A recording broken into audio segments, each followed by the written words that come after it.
পাণ্ডুলিপি ইউটিউব চ্যানেলে আপনাদের সবাইকে স্বাগতম। বাংলা সাহিত্যে রহস্য, রোমাঞ্চ, গোয়েন্দা উপন্যাসের ধারা যথেষ্ট প্রাচীন। 19 শতকের শেষ দিকে প্রিয়নাথ মুখোপাধ্যায় লিখেছিলেন দারোগার দপ্তর।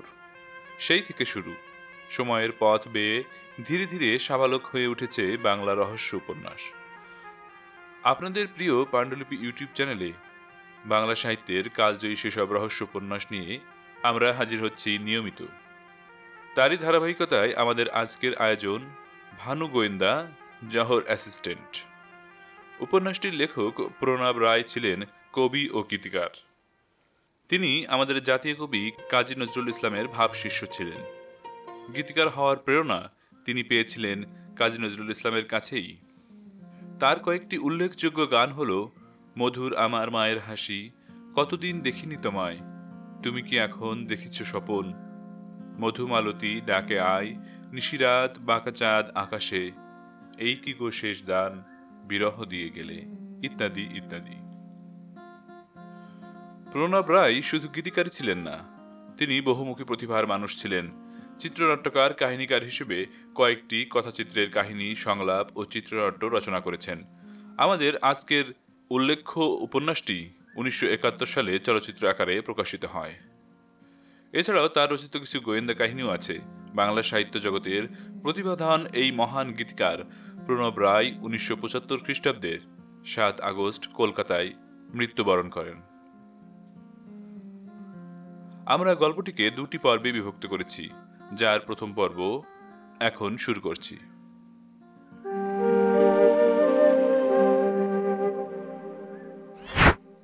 গল্পটির ভূমিকায় লেখক লিখেছেন পাঠক সমীপেশু।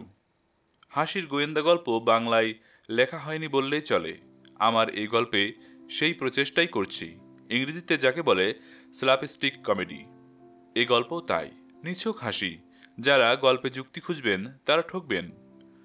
প্রখ্যাত কৌতুক অভিনেতা ভানু বন্দ্যোপাধ্যায় ও জহর রায় আমার প্রিয় বন্ধু। আমি তাদের অনুরাগী। বহুতর চরিত্রে তাদেরকে আমি দেখেছি, হেসেছি, কিন্তু বোকা গোয়েন্দা চরিত্রে কেউ বোধ করি কখনো তাদের কল্পনা করেনি। আমি কল্পনা করেছি এবং সেই কারণেই তাদের নামও ব্যবহার করলাম। বলে রাখা ভালো, ভানু ও জহর ছাড়া এই গল্পের অন্যান্য চরিত্রগুলি কাল্পনিক। আমার এই গল্প পড়ে যদি আপনাদের হাসি পায়, আমার লেখার সার্থকতা সেখানেই।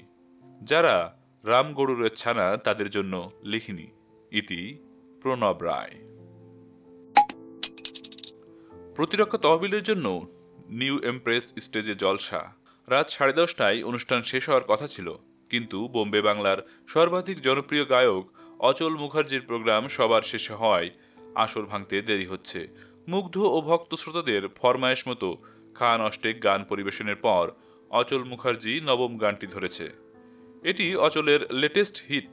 শুনতে শুনতে শ্রোতারা প্রায় মরে যাচ্ছে অচল মুখার্জিও শ্রোতাদের অনুরোধের জ্বালায়, এবং মরতে মরতে প্রায় মরিয়া হয়ে উঠেছে।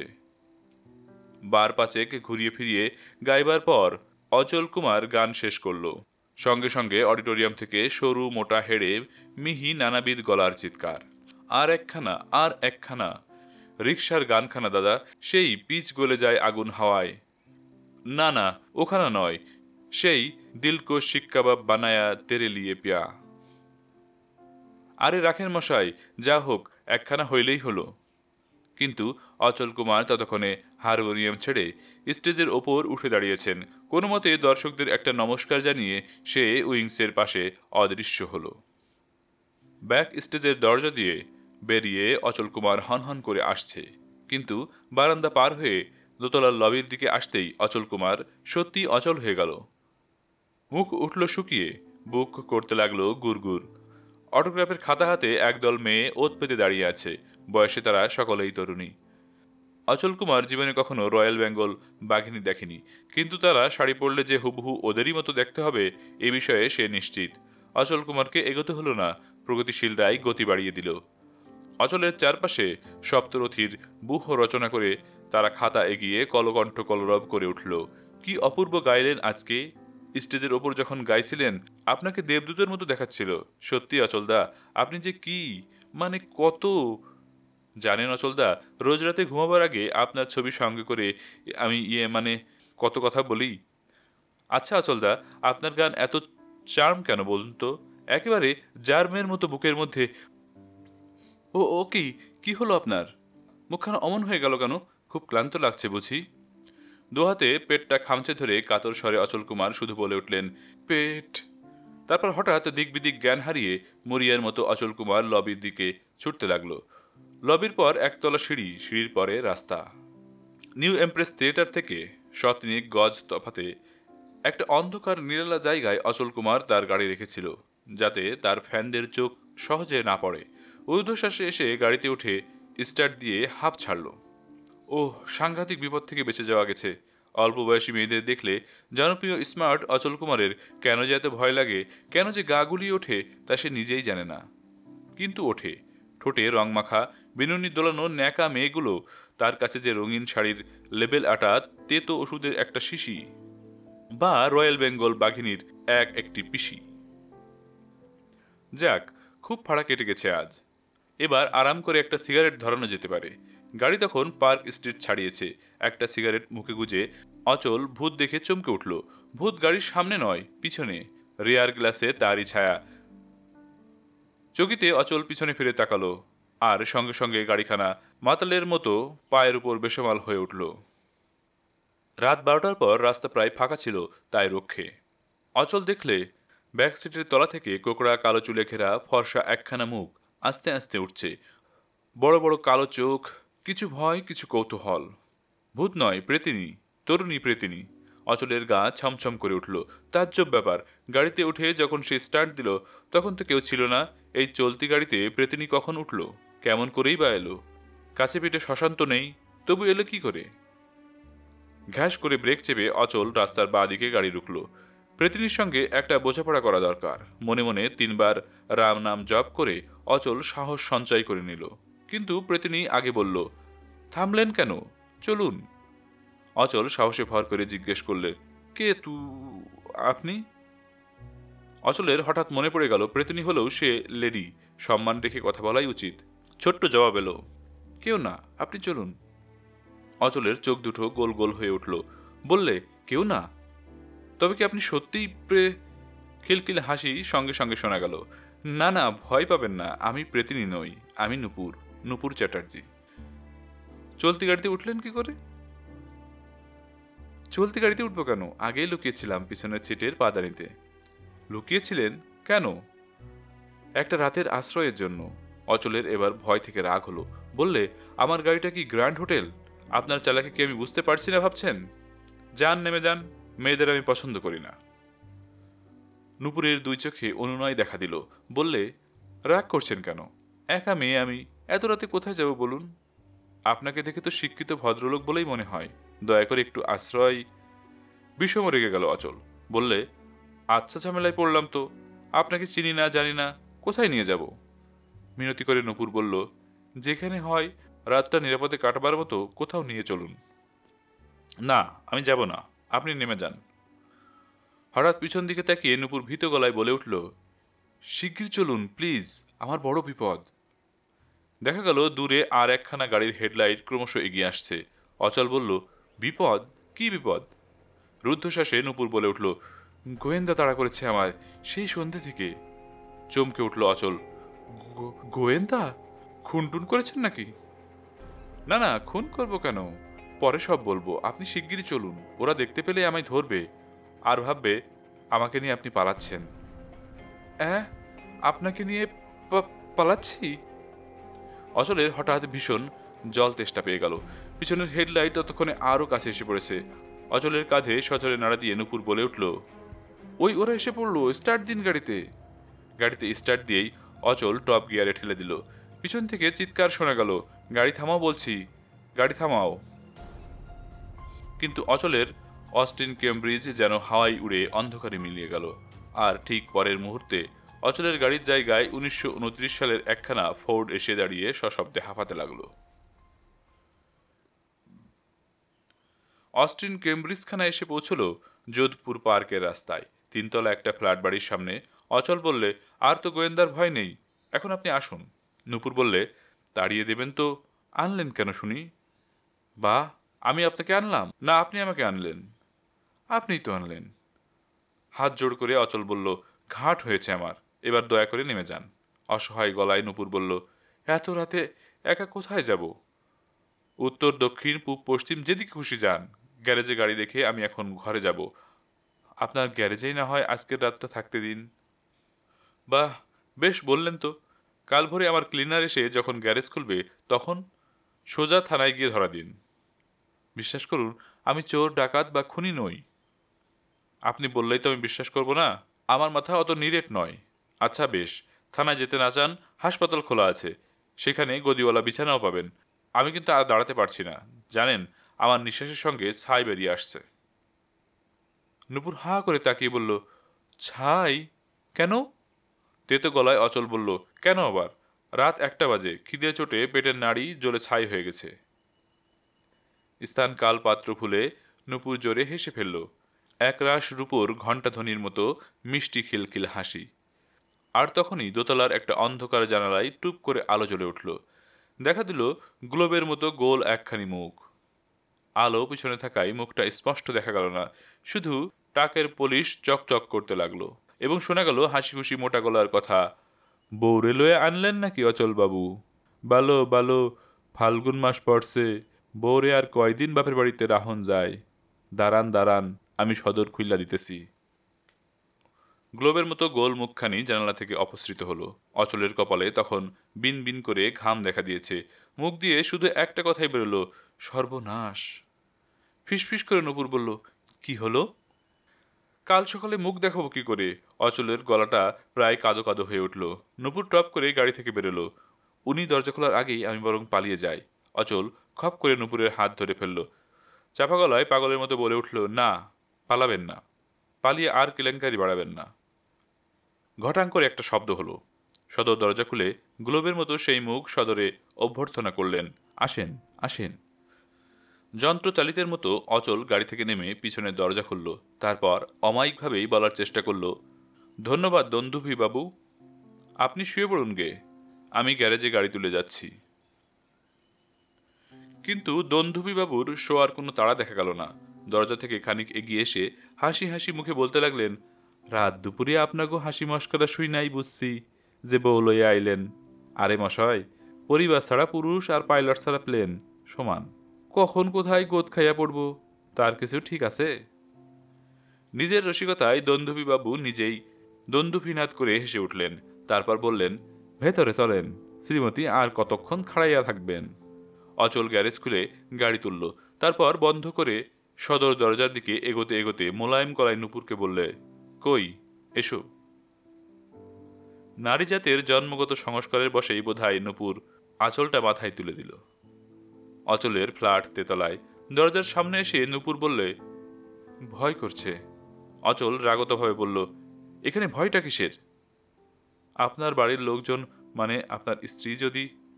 দরজা খুলে ঢুকে নূপুর বললে, ঝগড়া করে সত্যিই বাপের বাড়ি গেছেন বুঝি?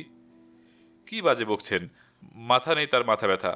ভন্ডুল চাকর ছাড়া কেউই এখানে থাকে না, তাও সন্ধ্যের পর সে চলে যায়।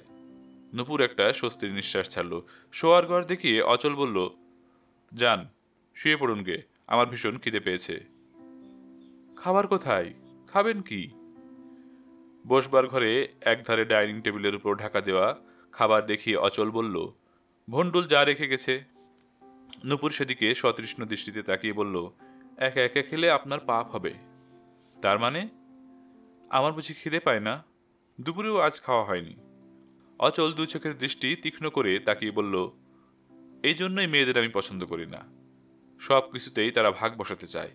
গাড়ি করে আনবো, আশ্রয় দেব, খেতে দেব, এতখানি দাসত্ব আমার পোষায় না। আপনার পোষাতে হবে না, থাক। নূপুর শোয়ার ঘরের দিকে এগোলো। অচল বলল, ও, রাগটুকু আছে 16 আনা। নূপুর তক্ষণে শোয়ার ঘরের মধ্যে অদৃশ্য হয়েছে। এই ঘর থেকে অচল বেরিয়ে বলল, খাওয়ার ইচ্ছে থাকে তো টেবিলে এসে বসা হোক। অচল তোয়ালেখানা নিয়ে বাথরুমে ঢুকে গেল। মিনিট 5 বাদে বেরিয়ে এসে দেখল নূপুর আসেনি। ভিজে মাথা মুছতে মুছতে শোয়ার ঘরে উকি মেরে দেখে জানালার ধারে নূপুর পিছনে ফিরে চুপ করে দাঁড়িয়ে। দরজার গোড়া থেকেই অচল হেঁকে বলল, সাদাসাদি করতে পারবো না বলছি, আমার পেটে আগুন জ্বলছে। মুখ না ফিরিয়েই নূপুর জবাব দিল, আপনি খেয়ে নিন। রেগে গিয়ে অচল বলল, আমি একা খেলে আপনার নজর লাগবে না? তারপর কলেরা হয়ে মরি আর কি। নূপুর হেসে ফেললে, এই বয়সের নজর লাগার ভয়? অচল জোর দিয়ে বলল, নিশ্চয়, মেয়েদের নজর সাংঘাতিক। কি করে জানলেন? নূপুর বললে, আপনার উপর নজর লেগেছিল বুঝি কখনো? কখনো? অনবরত লাগছে, পথে ঘাটে, সিনেমা হোটেলে, সর্বত্র। চলুন, খাওয়ার টেবিলে চলুন।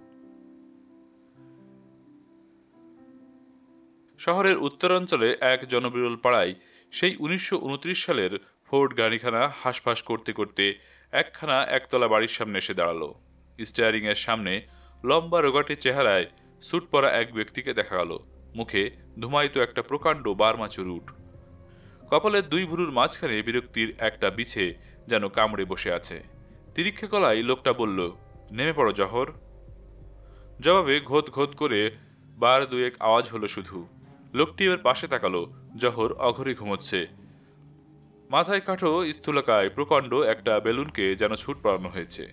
সুখ নিদ্রায় ভুঁড়িটা হাপরের মতো ওঠানামা করছে। ফোর্ড গাড়ির চালক চাপা গর্জনে শুধু বলল, ক্যাটাফ্যারাস কুম্ভকর্ণ। তারপর মুখ থেকে ধুমায়িত চুরুটটা নামিয়ে সুখ সুপ্ত জহরের নাকের নিচে ধরল। 5 সেকেন্ডের মধ্যেই বিরাট একটা হাঁচির শব্দে ঝড়ঝড়ে ফোর্ড গাড়িখানা থরথর করে উঠল। চোখ রগড়ে জহর বলে উঠল, আহ! চোখ বুঝে একটা প্ল্যান ভাবছিলাম, দিলে সব ভেস্তে। কেন যে চুরুট খাস ভানু? তিরিক্ষে গলায় জবাব এলো, থাম। রবার্ট ব্লেক চুরুট খেত জানিস? ভালো গোয়েন্দা হতে গেলে ভালো চুরুট খেতেই হবে। ব্যক্তি দুটিকে এতক্ষণে পাঠক নিশ্চয় চিনতে পেরেছেন। একজন বিখ্যাত ভানু গোয়েন্দা, অপরজন তার সহকারী জহর।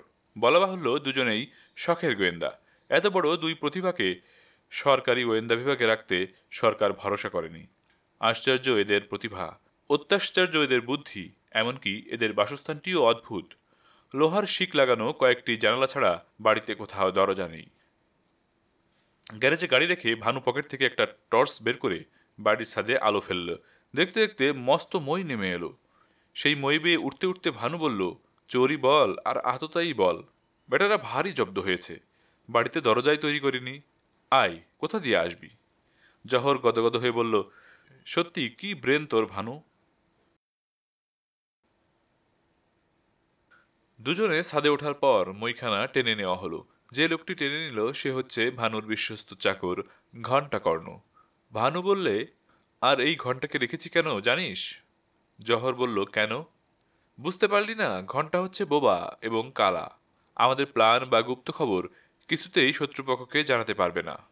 বিগলিত হয়ে জহর বলে উঠল, ও, তুই শার্লক হোমসেরও উপরে গেছিস ভানু। ছাদের মাঝখানে আংটা লাগানো লোহার একখানা চৌকো পাত।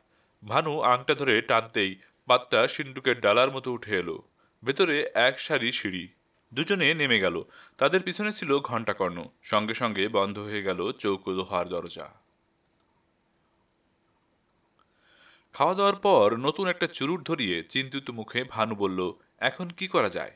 হাতের আড়াল দিয়ে প্রকাণ্ড একটা হাই তুলে জহর বলল, ঘুমানো যাক। চুরুটটা দাঁতে চেপে ভানু বলে উঠল, রাবিশ! এত বড় একটা কেস হাতে ঝুলছে আর তুই বলছিস ঘুমোতে? গোয়েন্দার চোখে ঘুম আসে? রবার্ট ব্লেক মাসে করাত্তি ঘুমতো জানিস? মোটে দুরাত্তি। অমায়িক হেসে জহর বলল, রাগ করছিস কেন? পকেট থেকে এক মুঠো রাংতা মোড়া চকলেট বের করলো জহর।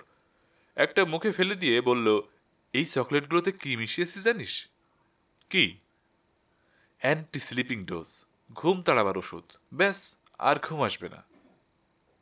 ভানু টেবিলের ড্রয়ার থেকে খবরের কাগজে একটা কাটিং বের করে আনলে। কাগজের অংশটুকুতে অল্প বয়সী একটি সুরূপা মেয়ের ছবি ছাপা। ছবির নিচে যা লেখা ভানু সেটা পড়ল। এইবার নিয়ে 73 বার পড়া হলো। নূপুর চ্যাটার্জি নামে বছর 21-22-এর একটি মেয়ে দিল্লি হইতে নিখোঁজ হয়েছে। রং 14 ক্যারেট সোনার ন্যায় গৌর, দোহারা গড়ন, উচ্চতা 5 ফুট 3 ইঞ্চি, চিবুকের ডান দিকে তিল, বাম ভুরুতে ঈষৎ কাটার দাগ। জীবিত বা মৃত ধরিয়ে দিতে পারলে নগদ 25,000 টাকা পুরস্কার। ডাক্তার দিগম্বর চ্যাটার্জি, দরিয়াগঞ্জ, দিল্লি। জহরের সামনে কাগজের কাটিংটা ধরে ভানু বলল, ভালো করে দেখ তো, এই মেয়ে কিনা। ঘুরিয়ে ফিরিয়ে বার কয়েক দেখে জহর গম্ভীর মুখে বলল, শিওর অ্যান্ড সার্টেন। ভানু প্রশ্ন করল, তাহলে একেই কি তুই রেনবো ক্যাফেতে দেখেছিলি? Sure and certain. কি দেখেছিলি ঠিক করে বলতো? 23 বার বলা হয়ে গেছে, এইবার দিয়ে 24 বার। হগ মার্কেটের পাশে তোর গাড়িখানা রেখে তুই নেমে গেলি শার্লক হোমসের বই কিনতে, আর আমি ঢুকলাম রেনবো ক্যাফেতে কবিরাজি কাটলেট খেতে। ফার্স্ট ক্লাস বানায় ওরা, চোখ বুঝে গোটা কাটলেট সব মুখে পুরেছি, এমন সময় ঠিক করে একটা আওয়াজ কানে এলো। চোখ মেলে দেখি সামনের টেবিলে, ও কি বলবো ভানু, একখানা বিউটি। ধমকে উঠল ভানু, রাখ তোর বিউটি, কি হলো বল। জহর বলল, দেখলাম খান কয়েক স্যান্ডউইচ আর 1 কাপ কফি নিয়ে বসে নীল শাড়ি পরা একটি মেয়ে আমার দিকে তাকিয়ে খিক খিক করে হাসছে। দেখে ভাই কাটলেট চিবোতে ভুলে গেলাম। ভুলে গেলি? গেলাম, মনে হলো মুখখানা চেনা চেনা। দেখা দেখা তাড়াতাড়ি পকেট থেকে একটা কাটিং বের করে মিলিয়ে দেখি, এই তো পলাতকা নুপুর চ্যাটার্জি। ঠিক দেখলি? Sure and certain. চিবুকের ডান দিকে তিল ছিল বোধহয়, বা ভুরুতে কাটার দাগ ছিল হয়তো। তিরিক্ষে গলায় বানু বলে উঠল, বোধ হয়, হয়তো, তবে শিওর অ্যান্ড সার্টেন কি দেখলি? থতমত খেয়ে জহর বলল, তার বিউটি। রাবিশ, বল তারপর কি হলো?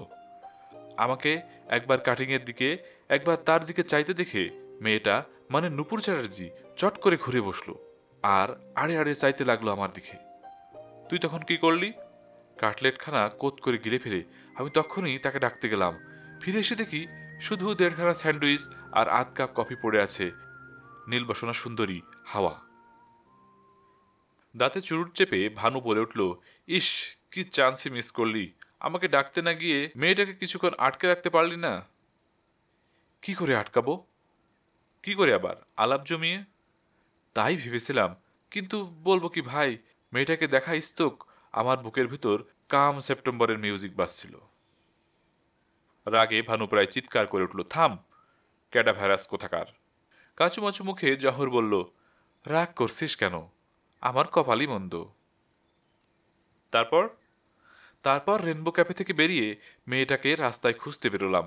আমাকে দেখেই সে ছুটে একটা প্রাইভেট মোটরে উঠে পড়ল। আমার ভুঁড়ির ওয়েট বেশি, তাই তোকে বললাম গাড়ি চালিয়ে ফলো করতে, কিন্তু তোর গাড়ি আর স্টার্ট নেয় না। যদি বা স্টার্ট নিল, চলতে চায় না, আর যদি বা চলল, দুফারলং গিয়েই হেপো রুগীর মতো হাঁপাতে লাগলো। ততক্ষণে নুপুর চ্যাটার্জি হাওয়া গাড়ি চেপে আবার হাওয়া। ভুরু কুচকে ভানু প্রশ্ন করল, গাড়ির নম্বরটা নিয়েছিস? শিওর, ব্লেকের যেমন স্মিথ, ভানু গোয়েন্দার তেমনই জহর অ্যাসিস্ট্যান্ট। কত নম্বর? 0109। এতক্ষণে ভানুর কোচকানো ভুরু সরল হলো, খুশি খুশি মনে বলল, সে তো বিখ্যাত গায়ক অচল মুখার্জির গাড়ি। যাক, একটা কুলু পাওয়া গেল।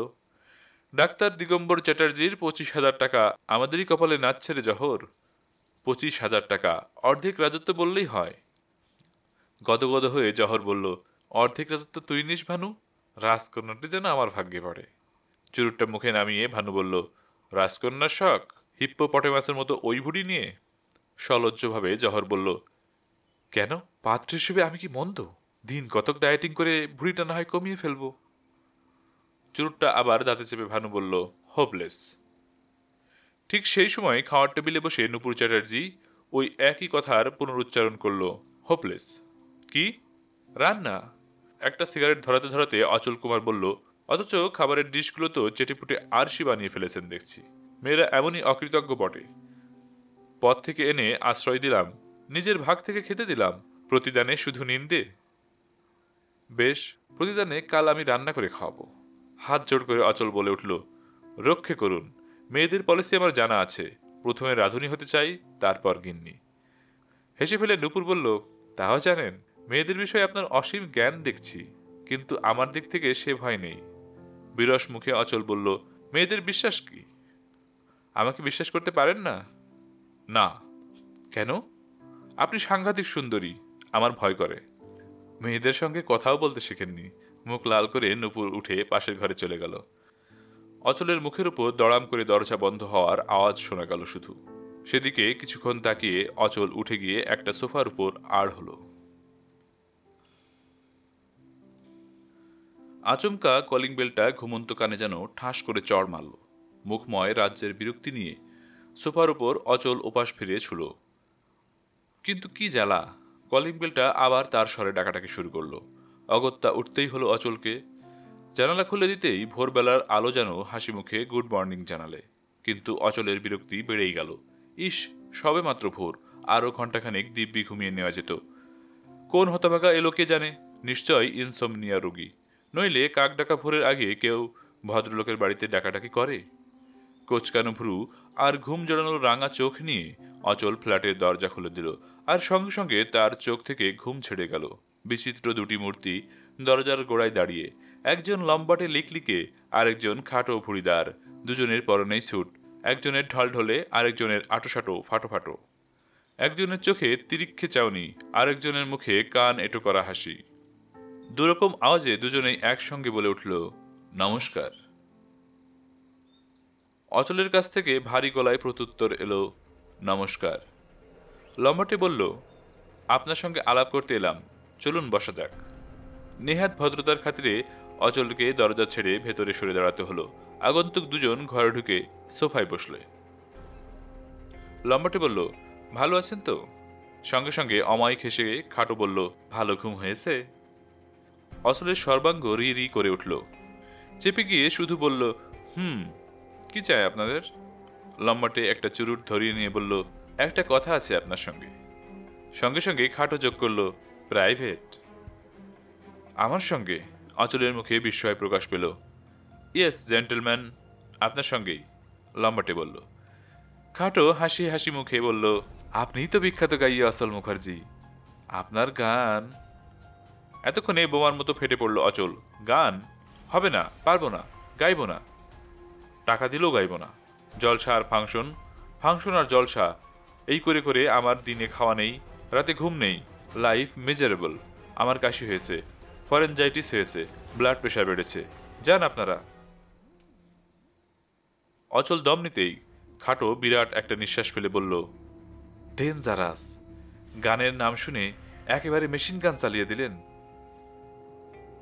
লম্বাটে তার গলাকে কিছুটা মোলায়েম করবার চেষ্টা করে বললে, আপনি বৃথা চড়ছেন জেন্টেলম্যান। গানের জন্য আমরা আসিনি, এসেছি অন্য ব্যাপারে। অন্য ব্যাপার কি সে? প্রাইভেট ডিটেকটিভ ভানু গোয়েন্দার নাম শুনেছেন?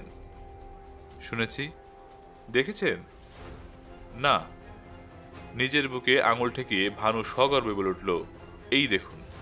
হাসি হাসি মুখে জহর বলে উঠল, আর এই দেখুন ওর অ্যাসিস্ট্যান্ট জহর। অচলের ঠোঁট দুটো ইঞ্চি খানিক ফাঁক হয়ে গেল। সেই অবস্থায় সেকেন্ড কয়েক থেকে বলল, কিন্তু আমার এখানে গোয়েন্দা কেন? সোফায় আরাম করে হেলান দিয়ে ভানু বলল, সেটা আপনিই বুঝে দেখুন। তার মানে কি বলতে চাইছেন? আবার সোজা হয়ে বসল ভানু। চতুর গোয়েন্দার মতো চতুর চোখে তাকিয়ে প্রশ্ন করল, মিস নূপুর চ্যাটার্জিকে চেনেন নিশ্চয়ই? এক মুহূর্তের জন্য অচলের দেহের রক্তস্রোত সত্যিই অচল হয়ে গেল। এক মুহূর্তের মধ্যেই অচলের মনে সন্দেহ, আশঙ্কা, আতঙ্ক ইত্যাদি নানা উৎকট ভাবের খিচুড়ি পাকিয়ে গেল। কিন্তু নিজেকে সামলে নিলে অচল। মুখ চোখে যতটা সম্ভব বিস্ময় ফুটিয়ে সে বলল, নূপুর চ্যাটার্জি? কই না তো। চেনেন না? আজ্ঞে না। কে তিনি? দিল্লির ডাক্তার দিগম্বর চ্যাটার্জির মেয়ে। জহর যোগ করল, পরমা সুন্দরী। অচল বলল, আমি কলকাতার মানুষ, ব্যাচেলর, মেয়ে ছেলে আমার ধাতে সয় না, তাও আবার দিল্লিওয়ালি। ভুল হয়েছে আপনাদের। ভানুর মুখখানা আবার তিরিক্ষে হয়ে উঠল। চিমনির মতো চুরুটের ধোয়া ছেড়ে বলল, মিথ্যে লুকাবার চেষ্টা করবেন না অচল বাবু, আমি সব জানি। ঘাবড়ে গেল অচল। বলল, জানেন? কি জানেন? যা ঘটেছে, নূপুর চ্যাটার্জি এবং আপনি পরস্পরের লাভে পড়েছেন, কিন্তু ডাক্তার দিগম্বর আপনাদের বিবাহে আপত্তি করায় মেয়েটি দিল্লি থেকে পালিয়ে আসে এবং আপনি তাকে এখানে লুকিয়ে রেখেছেন। কেমন, ঠিক কিনা? অচল বললে, বাহ, দিব্যি একখানা উপন্যাসের প্লট বানিয়ে ফেলেছেন তো। ভানু এবার প্রায় ধমক দিয়ে বলল, অস্বীকার করতে পারেন গতরাতে এক নীল বসনা সুন্দরীকে নিয়ে আপনি মোটর হাঁকিয়ে পালিয়েছেন? উত্তরে অচল শুধু বলল, মাথা খারাপ? ভানু এবার সোফা থেকে সোজা উঠে এলো অচলের সামনে। এক চোখ ছোট করে কয়েক সেকেন্ড তাকিয়ে রইল তার দিকে, তারপর বলল, ভানু গোয়েন্দার চোখে ধুলো দেওয়া সহজ নয় জেন্টলম্যান। রবার্ট ব্লেককে আমি গুলে খেয়েছি। ভালোই ভালোই নূপুর চ্যাটার্জিকে বের করে দিন। বের করে দেব মানে? অচল এবার রাগ দেখিয়ে বলল, আপনার কি ধারণা আমি তাকে ট্যাকে গুজে রেখেছি? গম্ভীর মুখে ভানু বলল, ট্যাকে নয়, আপনার এই ফ্ল্যাটে। জহর যোগ করল, শিওর অ্যান্ড সার্টেন। অচল বলল, কেন ঝামেলা করছেন স্যার? হারমোনিয়াম আছে, তানপুরা আছে, কিন্তু নুপুর টুপুর নেই এখানে। নেই? আগে না। কিন্তু ঠিক সেই মুহূর্তে একটা অভাবনীয় কাণ্ড ঘটে গেল। পাশের ঘর থেকে সরু মিষ্টি মেয়েলি গলার গান ভেসে এলো। এদিন আজি কোন ঘরে গো খুলে দিল দ্বার, আজি প্রাতে সূর্য ওঠা সফল হলো কার। মুগ্ধ হয়ে গেল অচল। তারপরেই নিমেষে হিম হয়ে গেল তার রক্ত। সব মাটি করে দিল বুঝি নুপুর। বজ্জাত মেয়েটা গান গাইবার আর সময় পেল না। আর গান শুনতে শুনতে ভানুর তিরিক্ষে মুখে একটু একটি করে সন্দেহের ছায়া দেখা দিল। একটা চোখ ছোট করে প্রশ্ন করল, কে গায়? মরিয়া হয়ে অচল বলে উঠল, রেডিও। হাসি হাসি মুখে জহর বলে উঠল, কেন বিলাপ দিচ্ছেন স্যার? স্পষ্ট বুঝতে পারছি পাশের ঘরে খোশ মেজাজে কে গাইছে। পাশের ঘরটা আমরা সার্চ করব, ভারী গলায় বলল ভানু। অচলের হৃৎপিণ্ডটা এবার লাফিয়ে উঠেই স্থির হয়ে গেল। তার মুখ দিয়ে শুধু বেরোলো, সার্চ? Yes gentleman. আমার দৃঢ় বিশ্বাস পাশের ঘরে যিনি গাইছেন তিনি নূপুর চ্যাটার্জি ছাড়া আর কেউ নন। বলছি তো রেডিওতে গান হচ্ছে। বেশ তো, দেখাই যাক না কে গাইছে। শোয়ার ঘরের দরজার দিকে ভানু এগোলো। সঙ্গে সঙ্গে স্প্রিংয়ের মতো লাফ দিয়ে দরজা আগলে দাঁড়ালো অচল। তার মনের পর্দায় সিনেমার মন্তাজের মতো পরপর কতগুলো ছবি খেলে যাচ্ছে। থানা, পুলিশ, আদালত, খবরের কাগজ, বড় বড় হেডলাইন। যেন বিকারের ঘরে সে চেঁচিয়ে উঠল, খবরদার, এই ঘরে ঢুকেছেন কি এক ঘুষিতে নকআউট। ভীষণ চমকে উঠে জহর বলল, নকআউট? আলবত। ৩.৫ বছর আমি বক্সিং লড়েছি। এই দেখুন আমার বাইশেপ। অচলের চওড়া হাতের দিকে তাকিয়ে জহর বলল, বক্সিং আমরাও জানি, কিন্তু লড়বো না। চলে আয় ভানু। ভানু বলল, all right, all right, good bye. কিন্তু এক পলকের মধ্যে দুজনের চোখে চোখে কি যে ইশারা হলো, জহর দু হাত দিয়ে বুক চেপে ধরে কাতরে উঠল। উহ। তারপর প্রচণ্ড হাঁপাতে হাঁপাতে বসে পড়ল সোফার উপরে। হতভম্ব হয়ে অচল বলল, কি হলো? করোনারি, ভানু উত্তর দিল। রীতিমতো ঘাবড়ে গেল অচল। বলল, বলেন কি? বলেন কি, মরে যাবে নাকি? রুমাল নেড়ে জহরকে বাতাস করতে করতে ভানু বলল, যেতেও পারে। নারীর কথা শুনলেই ওর করোনারি অ্যাটাক হয়। ঠান্ডা জল আছে? শিগগিরই 1 গ্লাস জল দিন। দরজা ছেড়ে অচল প্রায় ছুটে গেল ঘরে, জলের সরাইয়ের কাছে। আর সেই সুযোগে ভানু হুড়মুড় করে ভেজানো দরজা ঠেলে ঢুকে গেল পাশের ঘরে। ভানুর পিছু পিছু করোনারি অ্যাটাক ভুলে জহর এবং জলের সেরাই ফেলে দুজনের পিছু পিছু অচল। আশ্চর্য, ঘরে কেউ নেই। জানালার পাশে ঝকঝকে রেডিওটা যেন হাসছে। গান চলেছে, বনে বনে ফুল ফুটেছে, দোলে নবীন পাতা, কার হৃদয়ের মাঝে এলো তাদের মালা গাথা। ভানু আর জহর একবার পরস্পরের দিকে তাকালো, তারপর আস্তে আস্তে ঘর থেকে বেরিয়ে গেল। আর বিস্ময় হতবাক হয়ে দাঁড়িয়ে রইল অচল। কি আশ্চর্য, গেল কোথায় নূপুর? কিন্তু যায়নি সে কোথাও। গানটা হঠাৎ থেমে গেল। আর ওয়ার্ডরোবের পাল্লা ঠেলে বেরিয়ে এসে নূপুর চাপা গলায় প্রশ্ন করলে, গেছে? তেলে বেগুনে জ্বলে উঠল অচল। তেতো গলায় বললে, কি ভেবেছেন কি আমি মরছি গোয়েন্দার ভয়ে, আর আপনার প্রাণে গানের ফোয়ারা? নূপুর ভয়ে ভয়ে বললে, বিশ্বাস করুন, ওরা যে গোয়েন্দা আমি প্রথমে জানতেই পারিনি। জানলে কি গাইতাম? আর আপনি বললেন রেডিওতে গান হচ্ছে। হঠাৎ গান থামালে ওদের সন্দেহ বাড়ত না? অচল একটু খুশি হলো। না, খোট্টা দেশের মেয়ে হলে কি হয়, বুদ্ধি আছে। নূপুর বললে, ওয়ার্ডরোবের ফাঁক দিয়ে আমি ওদের দেখেছি। ওই ঢ্যাঙা বেটে লোক দুটো কাল রাত্রে আমার পিছু নিয়েছিল। কিন্তু ওরা যা বলে গেল তা সত্যি? কি বলে গেল? আপনি দিল্লির ডক্টর দিগম্বর চ্যাটার্জির মেয়ে, বাড়ি থেকে পালিয়ে এসেছেন। নূপুর বললে, সত্যি। কিন্তু কেন? চুপ করে রইল নূপুর। অচল আবার বললে, পালিয়ে এলেন কেন বলুন? বিয়ের ভয়ে। বিয়ের ভয়ে? চালাকি পেয়েছেন? বিয়ে করতে মেয়েরা আবার ভয় পায় কবে?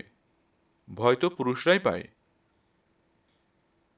শুকনো মুখে নূপুর বলল, মেয়েরাও ভয় পায়, আমার মতো বরজোটে যাদের। তার মানে? অচল একটু উৎসুক হয়ে বলল, কেমন বরজোটে ছিল আপনার? উড়িয়া না কাবুলিওয়ালা? বাঙালি।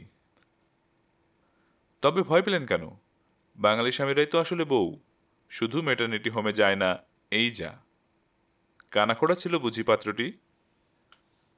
না। তবে কেন পছন্দ হলো না শুনি? নূপুর কাঁদো কাঁদো হয়ে বলল, একটা শিম্পাঞ্জিকে কারো পছন্দ হয়? চমকে উঠে অচল বলল, বলেন কি, শিম্পাঞ্জিরা আজকাল বাঙালি মেয়েদের বিয়ে করতে চাইছে? ওরা বাংলা সিনেমা দেখেছে বুঝি? নূপুর মুখ ভারী করে বলল, জানি না, মেয়েদের বিপদে ছেলেরা বেশ মজা পায় দেখছি। অচল একটু অপ্রস্তুত হয়ে গেল, বলল, সরি, আপত্তি না থাকে তো ব্যাপারটা পরিষ্কার করে বলুন, বিপদটা আপনার কোথায় ঠিক বুঝতে পারছি না। উদাস চোখে জানালার বাইরে কিছুক্ষণ তাকিয়ে নূপুর বলতে শুরু করলো, ছোটবেলা থেকেই আমি দিল্লিতে মানুষ হয়েছি।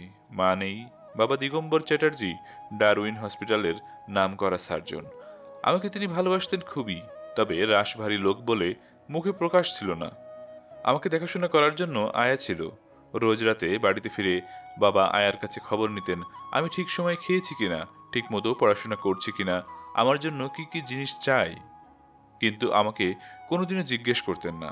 আমার সুবিধা অসুবিধার জন্য তিনি এত খরচ করতেন যে কোনো সাধারণ বাপও তা করে না। অথচ সেই স্নেহশীল মানুষ হঠাৎ যেন। উদ্গত একটা দুঃখের আবেগকে সামলে নিল নূপুর। তারপর আবার শুরু করলো, সিনিয়র কেমব্রিজ পরীক্ষা দিয়েছি সবে। মনে আমার তখন অনেক স্বপ্ন, অনেক কল্পনা। একসময় একদিন পানু মামা, মানে আমার ছোট মামা, আমাকে বলল, তোর বিয়ে রে নূপুর। শুনে আকাশ থেকে পড়লাম। ভেবেছিলাম সিনিয়র কেমব্রিজ পাশ করে ইউরোপে ট্যুরে বেরোবো, জীবনটাকে আর 10টা বাঙালি মেয়ের মতো, মামুলি ছবির মতো মামুলি প্রেমে বাঁধিয়ে ছোট একখানা ঘরের মধ্যে টাঙিয়ে রাখবো না। তাই বিয়ের কথাটা ভাবিনি কখনো। অচল গম্ভীর হয়ে বলল, না ভাবাই ভালো। বিয়ে একটা ন্যাস্টি প্রথা, সাত করে সাম্প্রদায়িক দাঙ্গা ঘরে এনে ঢোকানো। তারপর বলুন। নূপুর বলতে লাগলো, পানু মামা যখন আমাকে বলল তোর বিয়ে, তখন চমকে গেলাম। তবু মনে মনে কোথায় যেন একটা রঙিন স্বপ্ন ঘনিয়ে উঠতে লাগলো। অনেক আলো, রসুন চৌকি, ফুল দিয়ে সাজানো প্রকাণ্ড মোটরে রূপকথার রাজপুত্র। অচল বলে উঠল, এবং দুদিন বাদেই দাম্পত্য জীবনের সেই ফুল দিয়ে সাজানো মোটর গাড়ির টায়ার পাংচার। আর স্বামী স্ত্রী দুজনেই গাড়ি ঠেলতে ঠেলতে গলদঘর্ম। এই তো রঙিন স্বপ্নের পরিণাম। সে যাগ্গে, কুমারী সমাজ চিরকালই নির্বোধ। নূপুর এবার চটে গেল, বলল, কুমার ছাড়া কুমারীদের বিয়ে হয়? নির্বোধ বলতে হয় দুদলকেই বলুন। অচল একটু থতিয়ে গিয়ে বললে, বেশ, তাই এখন বলুন। নূপুর আবার শুরু করলো, বিয়ের কথা শুনে সব মেয়েদের যা হয় আমার তাই হলো। মনের মধ্যে যে ভাবটা বেশি প্রবল হয়ে উঠল সেটা কৌতূহল। অচল মন্তব্য করল, ওটা মেয়েদের স্বভাব দোষ। তারপর নূপুর বলতে লাগলো, পানুমামা বয়স 40-এর কাছাকাছি হলেও অনেকটা আমার বন্ধুর মতো। তাই জিজ্ঞেস করলাম, বর কেমন মামা? পানুমামা তার ফ্রেঞ্চ কার্ড দাড়িতে হাত বুলিয়ে তৎক্ষণাৎ জবাব দিলে, ফার্স্ট ক্লাস। জামাইবাবু বেছে বেছে তোর জন্য যে বর ঠিক করেছে, গ্রান্ড। মনটা খুশি খুশি হয়ে উঠল। জিজ্ঞেস করলাম, দেখতে কেমন? পানুমামা বললে, দিব্যি। বেশ লম্বা তো? হ্যাঁ, অ্যাভারেজ বাঙালির তুলনায় লম্বাই বলতে হয়, 4.5 ফুটের কাছাকাছি। সে কি, আমি যে 5 ফুট 3 ইঞ্চি। আর গায়ের রং? রং? রংটা অবশ্যই ফর্সা না, মানে কালো রঙের সোয়েটার পরলে মনে হয় খালি গায়ে আছে। তবে বেটা ছেলে রঙে কি এসে যায়। বুকের ভেতর কেমন করে উঠল, আমার বর হবে বেটে কালো। জিজ্ঞেস করলাম, নাক মুখ চোখ? পানুমামা জবাব দিলে, অনবদ্য। জামাইবাবুর সিলেকশন কি যাতা ভেবেছিস? ছোটবেলায় বক্সিং শিখতে গিয়ে ছোকরার নাকটা চেপটে গিয়েছে বটে, কিন্তু তার ফলে একটা আশ্চর্য ব্যক্তিত্ব ফুটে উঠেছে। আর চোখ দুটোর গুণ কি জানিস? একই সঙ্গে দুদিকে দুটো জিনিস দেখতে পায়। বুক ঠেলে কান্না উঠে এলো। তবু চেপে জিজ্ঞেস করলাম, ঠাট্টা করছো বুঝি? জিভ কেটে পানু মামা বলে উঠল, সি সি, সেই সম্পর্ক তোর বাবার সঙ্গে, তোর সঙ্গে তো নয়। মাথা ঘুরছিল। কোনো মতে বললাম, এমন একটি পাত্র কোত্থেকে জুটল? নাম কি? পানু মামা তার ফ্রেঞ্চ কার্ড দাড়িতে আর একবার হাত বুলিয়ে বলল, নামটা ঠিক, দাঁড়া দাঁড়া, মনে পড়ছে, গোলক বিহারী না ঢোলক বিহারী গোছের কিছু একটা হবে। যাই বলিস, নামটার মধ্যে ভারতীয় ঐতিহ্য কিন্তু বজায় আছে। আমি যেন বোবা হয়ে গিয়েছিলাম। পানোমা বলেই যাচ্ছিল, তোর কপাল ভালো রে নূপুর, ছেলে একেবারে কমল হীরের টুকরো। স্কুল টিস্কুল বেশি দূর পড়েনি বটে, তবে কমার্সে আশ্চর্য মাথা। বিরাট ব্যবসা আছে রেডির তেলের। নিখিল ভারত রেডির উৎপাদক সমিতির সম্পাদক। হেজি পেজি লোক নয়, রীতিমতো মানি। আর শুনতে পাচ্ছিলাম না। পানুমামার ফ্রেঞ্চ কার্ড দাড়িওয়ালার মুখখানা দেখতে দেখতে একটা রাম ছাগলের মুখে পরিণত হয়ে গেল। আমার মনে হলো সিংগুচিয়ে যেন আমাকে তেড়ে আসছে। আমি ছুটে পালিয়ে গেলাম। চোখ বুজে কিছুক্ষণ চুপ করে রইল নূপুর, যেন রাম ছাগল সদৃশ ফ্রেঞ্চ কার্ড দাড়িওয়ালা পানুমামার মুখখানা দেখতে পাচ্ছে এখনো। তার থমথমে বিষণ্ণ মুখের পানে তাকিয়ে অচল কিছু মন্তব্য করল না, একটু কাশলে শুধু। নূপুর চোখ মেলে তাকালো, তারপর আবার শুরু করলো। সারাটা দিন আমার কেঁদে আর ভেবে কাটলো। এত দুঃখের মধ্যেও একটা আশাও কি দিতে লাগলো যে বাবাকে আমি মুখ ফুটে বললে এ পাত্র তিনি ক্যান্সেল করে দেবেন নিশ্চয়। ভালো তো বাসেন আমাকে, কিন্তু দুনিয়ার এত ছেলে থাকতে ওই বিদঘুটে গোলক বিহারী না ঢোলক বিহারীকে বাবার পছন্দ হলো কেন ভেবে পেলাম না। বাবার রুচির ওপর শ্রদ্ধা হারিয়ে ফেললাম। রাতে হসপিটাল থেকে বাবা ফিরলেন। রামধনির বদলে আমি তার কফি নিয়ে গেলাম। বাবা একবার তাকিয়ে বললেন, রামধনি কোথায়? কাজ ছেড়ে দিয়েছে? না। তবে তুমি কেন? একটা কথা আছে। বলতে পারো। লজ্জা, সংকোচ, ভয় সব মিলিয়ে বুকের ভেতরটা আমার দুরু দুরু করছিল। সাহসে ভর করে বললাম, পানু মামা বলছিল আমার নাকি। হ্যাঁ, তোমার বিয়ে। বাবার স্বভাব গম্ভীর মুখখানা জীবনে এই প্রথম হাসি হাসি দেখলাম। অনেক খুঁজে অত্যন্ত ভালো একটি ছেলে পেয়েছি, দেখতে শুনতে যেমন চমৎকার, গুণেও তেমনি। পানুর কাছে শুনেছে বোধহয়। কান্না পাচ্ছিল, তাই মুখ নিচু করেই বললাম, বিয়ে আমি করব না বাবা। কফিতে চুমুক দিতে গিয়ে বাবা থেমে গেলেন, বলে উঠলেন, বাজে কথা বলো না। তুমি বায়োলজি পড়োনি, তাই এমন কথা বলছো। তোমার বিয়ের বয়স হয়েছে, এমন পছন্দসই পাত্র পেয়েছি, আর তুমি কি না? মরিয়া হয়ে বলে ফেললাম, আমার পছন্দ না। বাবার মুখে হাসি হাসি চেহারা নিমেষে পাল্টে গেল। কফির পেয়ালা নামিয়ে মোটা ভুরুর তলা থেকে 5-7 সেকেন্ড তাকিয়ে রইলেন আমার দিকে, তারপর বললেন, স্ত্রীলোকের স্বামী কি শাড়ি না ভ্যানিটি ব্যাগ যে তাদের পছন্দ না হলে চলবে না? তোমার মা পছন্দ করে আমাকে বিয়ে করেনি, বিয়ে করে পছন্দ করেছিলেন, তুমিও তাই করবে। ডুবতে বসে মানুষ যেমন 2 হাত বাড়িয়ে একটা কিছু ধরবার চেষ্টা করে, তেমনইভাবে আমি বললাম, কিন্তু আমার ভবিষ্যৎ, আমার আদর্শ। বাবার গলায় এবার মেঘ ডেকে উঠল, জ্যাঠামো করো না। তোমার ভবিষ্যৎ তোমার চেয়ে আমি ভালো বুঝি। তেরেস্কোভার মতো রকেটে চেপে স্পেসে যাওয়া মেয়ে তুমি নও। তুমি বিয়ে করবে, সংসার করবে, ছেলেপুলে মানুষ করবে, এই তোমার আদর্শ। 27 ফাল্গুন তোমার বিয়ের দিন স্থির করেছি। তার আগের দিন পার্গেটিভ নেবে, বুঝলে? পায়ের তলার মেঝেটা দুলতে লাগলো। ঝাপসা হয়ে এলো 2 চোখ। কোনো মতে ছুটে চলে এসে বিছানায় মুখ গুজে পড়লাম। এতক্ষণে চেপে রাখা কান্না এবার ফুলে ফুলে উঠল। এই আমার বাবা! স্নেহ নেই, ভালোবাসা নেই, দয়া মায়া কিচ্ছু নেই। নিষ্ঠুর এক সার্জন মাত্র। একজন অপারেশন পেশেন্টের সঙ্গে নিজের মেয়ের কোনো তফাৎ নেই, ছুরি উঁচিয়েই আছেন। আজ যদি আমার মা থাকতেন, এইরকম একটা জাম্বুবানের সঙ্গে আমার বিয়ে দিতে পারতেন কি? মায়ের ছবির দিকে তাকিয়ে বহুক্ষণ কাঁদলাম। সেই কান্নার কথা বলতে গিয়ে নুপুরের নতুন করে কান্না পেয়ে গেল। চোখ দিয়ে টস টস করে গড়িয়ে এলো জল, আর আইভরির মতো ফর্সা গালের ওপর তরল মুক্তোর মতো জলের ফোঁটা দেখে অচল সিগারেট টানতে ভুলে গেল। কান্নার বেগটা কমে আসতেই মনের মধ্যে একটা জ্বালা অনুভব করতে লাগলাম। সে জ্বালাটা বিদ্রোহের। মেয়ে হয়ে জন্মেছি বলে আমি কি একটা শাড়ি পরা পুতুল? নিজস্ব কোনো সত্তা নেই আমার? নিশ্চয়ই আছে। এমন করে নিজেকে বলি দেব না, মাথা পেতে নেব না বাবার এই স্বেচ্ছাচারিতা। মনে মনে হিসেব করে দেখলাম, বাবার বয়স 60-এর কাছে এসেছে। 50 পার হলেই পুরুষের ভীমরতি হয়, নইলে একটা মর্কটের হাতে আমাকে দিতে চান তিনি? একটা বেটে কালো কুৎসিত রেডির তেলের ব্যবসাদার। মনে মনে একটা কঠিন সংকল্প করে ফেললাম। রাত তখন শেষ হয়েছে, পূব দিক ফিকে হচ্ছে। হাত খরচের টাকা যা ছিল সঙ্গে নিয়ে এক কাপড়ে বাড়ি থেকে বেরিয়ে গেলাম। সারা বাড়ি তখন ঘুমোচ্ছে। তারপর দিল্লি স্টেশন, ট্রেন, কলকাতা। এসে উঠলাম শিলার ফ্ল্যাটে। শিলা এক সময় দিল্লিতে পড়তো আমার সঙ্গে, বিয়ে করে চলে এসেছে কলকাতায়। ওর স্বামী মিস্টার মোহরা এয়ার ইন্ডিয়ায় কাজ করে। আমাকে দেখে শিলা অবাক।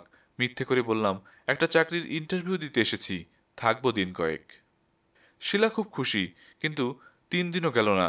খুব ভোরে ওঠাই আমার অভ্যাস, তাই খবরের কাগজে সর্বপ্রথম আমার হাতেই পড়ে। চতুর্থ দিনে দেখি সর্বনাশ, কাগজে আমার ফটো সমেত বাবা বিজ্ঞাপন দিয়েছেন, জীবিত অথবা মৃত, আমাকে ধরে নিতে পারলে 25,000 টাকা পুরস্কার। বাবার ভীমরতি সম্পর্কে আমার আর সন্দেহ রইল না। কাগজখানা লুকিয়ে ফেললাম। শিলা একবার জিজ্ঞেস করলো, আজ কাগজ দিয়ে যায়নি? বললাম, কাগজওয়ালা বললে কাগজ আজ বন্ধ। আজ বন্ধ? কেন? অফিসে ধর্মঘট হয়েছে কিনা। কিন্তু ধরা পড়ে গেলাম রাতে, যখন মিস্টার মোহরা বাড়ি ফিরলেন। দেখলাম হাতে তার খবরের কাগজ। তাড়াতাড়ি ঘরে গিয়ে শুয়ে পড়লাম। ঘুমিয়ে গেছি মনে করে শিলা খেতে ডাকলো না। বেশি রাতে শুনলাম পাশের ঘরে শিলা চাপা উত্তেজিত গলায় বলছে, চাকরির ইন্টারভিউটা তাহলে নেহাতি মিথ্যে? বাপের সঙ্গে ঝগড়াঝাটি করে পালিয়ে এসেছে নিশ্চয়ই। মিস্টার মোহরা বললেন, কোয়াইট ন্যাচারাল। স্বামী যখন নেই, তখন বুড়ো বাপ ছাড়া আর কার সঙ্গে বা ঝগড়া করা যায় বলো? শিলা রেগে গিয়ে বলল, তার মানে আমি বুঝি তোমার সঙ্গে ঝগড়া করি? মোহরা সাহেব বললেন, না করলে আমি বাঁচব কি করে শিলু? মনে হবে তুমি নেই। কি বললে? তুমি বর নাও, তুমি বর।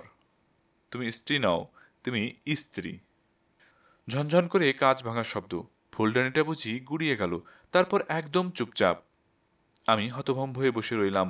খানিকক্ষণ বাদে মোহরা সাহেবের গলা শোনা গেল, 5 মিনিট হয়ে গেছে, এবার ভাব করা যেতে পারে, কি বলো? শিলা নরম গলায় বলল, নিশ্চয়। কেন যে স্বামী স্ত্রীতে ঝগড়া হয় বুঝি না। হ্যাঁ, নুপুরের বাবাকে তাহলে কালই টেলিফোন করে দিও। মোহরা সাহেব বললেন, টেলিফোনে কাজ কি? আমাকে তো কাল ভোরেই দিল্লিতে ফ্লাই করতে হবে। গিয়ে ডক্টর চ্যাটার্জিকে সঙ্গে করে আনলেই হবে। ফ্যানের তলায় বসেও ঘেমে উঠলাম। মনে হলো বাবা যেন এসে পড়েছেন। মোটা ভুরুর তলা থেকে তাকিয়ে আছেন আমার দিকে, আর জাদ্রেল আওয়াজে বলছেন, 27শে ফাল্গুন তোমার বিয়ের দিন স্থির করেছি। বন্ধু হয়ে শিলা যে এতখানি শত্রুতা করবে ভাবতেও পারিনি। ওহ, মেয়েটা কি বিশ্বাসঘাতক। মনে মনে একটা প্ল্যান ঠিক করে বাকি রাতটুকু কাটিয়ে দিলাম। সকালে নিজের শাড়িখানা পরে বেরোতে যাব, শিলা হা হা করে ছুটে এলো। ও কি, বেরোচ্ছিস নাকি? কোথায়? কেন? থতমত খেয়ে গেলাম। মার্কেট যাচ্ছি, কিছু কেনাকাটা। এখন তো মোটে 7টা, দোকানই খোলেনি। তার চেয়ে বিকালে যাস। বললাম, বিকেলে তো সময় হবে না, আজ দুপুরে সেই চাকরির ইন্টারভিউটা। শিলা এমনভাবে তাকালো আমার দিকে যেন আমি একটা শিশু, প্রথম মিথ্যে বলতে শিখছি। তারপর বলল, তাহলে একটা ট্যাক্সি ডাকাই, চল, আমারও কিছু কেনাকাটা আছে। ফ্যাল ফ্যাল করে তাকিয়ে রইলাম শিলার পানে। বুঝতে পারলাম আমাকে সে 1 সেকেন্ডও চোখের আড়াল করতে নারাজ। জীবিত বা মৃত, আমাকে বাবার হাতে সঁপে না দেওয়া অবধি তার স্বস্তি নেই। বুদ্ধিটা হঠাৎ খুলে গেল। বললাম, একসঙ্গে মার্কেটে গেলে তো ভালোই হয় শিলা। কিন্তু কি জানিস, আজ সকালে এখানে একজনের আসার কথা। কে? মানে আমার এক বন্ধু। বন্ধু? শিলার মুখে চাপা কৌতুকের দুষ্টু হাসি ফুটে উঠল। বলল, ও তাই, বল, নাম কি রে? ঢোলক বিহারি, ফাইন দেখতে। প্লিজ শিলা, সে এলে তুই রিসিভ করিস ভাই, আমি এলুম বলে। শিলার আর সন্দেহ রইল না। বলল, তোকে ভাবতে হবে না, যা তুই চটপট ঘুরে আয়। বাঁচলাম। তরতরিয়ে সিঁড়ি বেয়ে নেমে রাস্তার হাওয়ায় মুক্তির নিঃশ্বাস নিলাম। সারা সকালটা কাটলো পথে পথে। ম্যাটিনিতে একটা সিনেমা দেখলাম। সন্ধেবেলা ভীষণ খিদে পেয়েছিল বলে ঢুকলাম কফি হাউসে। সেখানেও কি নিস্তার আছে? দুটো বদখত গোয়েন্দা লাগলো পিছনে। একটু আগে যারা এসেছিল ওই তারাই। তাদের কবল থেকে পালাতে গিয়ে আপনার গাড়িতে, তারপর আপনার বাড়িতে। আমার ফেরারি জীবনের গোড়াটুকু বললাম। শেষ কোথায় আমি নিজেই জানি না। নূপুর থামল। সিগারেটটা 2 আঙুলের ফাঁকে নিভে গিয়েছে অনেকক্ষণ। সেটা ছুঁড়ে ফেলে অচল বিমর্ষ মুখে বলল, আপনাকে সহানুভূতি জানাবো কি, আমিও এই জ্বালায় জ্বলছি। বলতে গেলে আমরা দুজনে একই নৌকায় ভাসছি। নূপুর জিজ্ঞাসা চোখ তুলে তাকালো। কিছুদিন হলো আমারও জীবনে একই রকম একটা ফাড়া এসেছিল। অচল নতুন একটা সিগারেট ধরালো। তারপর শুরু করলো, লখনৌতে আমার দুপুরুষের বাস। বাবা ওখানকার কোর্টে বরাবর প্র্যাকটিস করতেন। পয়সা ছিল খুব, একমাত্র ছেলে আমি, কিন্তু পড়াশোনা করেছি কলকাতায়। গ্র্যাজুয়েট হওয়ার পরেই বাবা মারা গেলেন, যা রেখে গেলেন সারা জীবন দুহাতে ওড়াবার পক্ষে যথেষ্ট। কিন্তু দেখলাম ওড়াবার বিদ্যেটা শেখা হয়নি। তবে একটা বিদ্যের উপর ঝোঁক আমার ছেলেবেলা থেকেই। বাবার ভয়ে বেশি দূর এগোতে পারিনি। সেটা গান বাজনা, নূপুর বললে। ঠিক, অচল বলতে লাগলো। চলে গেলাম লখনৌ। মা খুশি হলেন, গান শেখাও চলতে লাগলো। ক্রমে নাম হলো, রেডিও রেকর্ডে চান্স মিলল, ফিল্মে ডাক পড়ল। ব্যাস, আর যাই কোথায়। অমনি জুটে গেল ঝাঁকে ঝাঁকে ভক্তের দল। ভক্ত না বলে ভক্তা বলাই উচিত। নূপুর অবাক হয়ে বলল, ভক্তা? ভক্তের ফেমিনিন শব্দটা আমার নিজেরই তৈরি। তারপর শুনুন। যেখানেই গাইতে যাই, গাদা গাদা অটোগ্রাফের খাতা, সই করতে করতে হাত ব্যথা হয়ে যায়। গানের পর গান ফরমায়েশ হয়, গাইতে গাইতে গানে ঘেন্না ধরে যায়, তবু রেহাই নেই। সরু মোটা মিহি মেয়েরা আমাকে দেখলেই ছিকে ধরে, আমি যেন হরির লুটের বাতাসা। ক্রমে অবস্থা এমন দাঁড়ালো যে অল্প বয়সী মেয়ে দেখলেই আমার আতঙ্ক হয়। নূপুর বললে, তাই বুঝি মোটরে আমাকে দেখে ভয় পেয়েছিলেন? অচল বলল, সে তো পেতনি ভেবে। পেতনিতে আপনি বিশ্বাস করেন? করি না আবার। পেতনি, ডাইনি, পিশাচি, মায়াবিনী, আসলে সবাই তো মেয়ে। ডিস্টার্ব করবেন না, দুঃখের কথাটা শুনুন। আচ্ছা বলুন। কলকাতা ছেড়ে আবার পালিয়ে গেলাম লখনৌ। ভাবলাম মাস কয়েক অজ্ঞাতবাস করলে জলসা আর ভক্তদের হাত থেকে তো রেহাই মিলবে। মা ভেরি গ্ল্যাড। রোজই খাওয়ার সময় বলেন, কি ভাগ্যে আমাকে তোর মনে পড়েছে, দেখ না এত বড় বাড়িটা খাঁ খাঁ করছে। বলি, খাঁ খাঁ করবে কেন, এই তো এসেছি। মা বলল, আসবি বই কি বাবা। মার দুঃখ তুই বুঝবি না, তুই আমার কত বড় মাতৃভক্ত ছেলে। মার মতলবটা ঠিক আঁচ করতে পারছিলাম না। একদিন জিজ্ঞেস করলাম, কি বলতে চাও সোজাসুজি বলো দেখি। মা আমার পিঠে হাত বুলিয়ে দাড়ি ছুঁয়ে বললেন, তোর ঝানু কাকা বড় ভালো একটি মেয়ের সম্বন্ধ এনেছে, তুই বিয়ে করে সংসারী হ, আমি শান্তিতে মরি। বলতে বলতে মার দু চোখে গঙ্গা বয়ে গেল। দেখে শুনে আমারও চোখ দিয়ে জল বেরোবার উপক্রম। মাকে বোঝালাম, তার চেয়ে তোমায় নিয়ে তীর্থে ঘুরে আসি চলো। বিয়ে যদি করতেই হয় পরে ভেবে চিন্তে করা যাবে। কিন্তু রেকর্ডে পিন আটকে গেলে যেমন হয়, মার মুখে সেই এক কথা, তোর ঝানু কাকা বলেছিল মেয়েটি বড় ভালো, এমন মেয়ে আর হয় না। আমার হলো শাখের করাত। কলকাতায় ভক্তার দল, লখনৌতে মা। জীবন বিভীষিকাময়। ভেবে ভেবে নাচার হয়ে স্থির করলাম বিয়েই করব। কত লোকে তো আত্মহত্যাও করে। বিয়ে করলে অন্তত একটা বিষয়ে বাঁচব। নিলামে কোনো মালের গায়ে সোল্ড লেখা টিকিট ঝুলিয়ে দিলে লোকে যেমন সেদিকে আর নজর দেয় না, আমিও তেমনি ভক্তাদের হাত থেকে বেঁচে যাব। ঝানু কাকাকে পাকড়াও করলাম।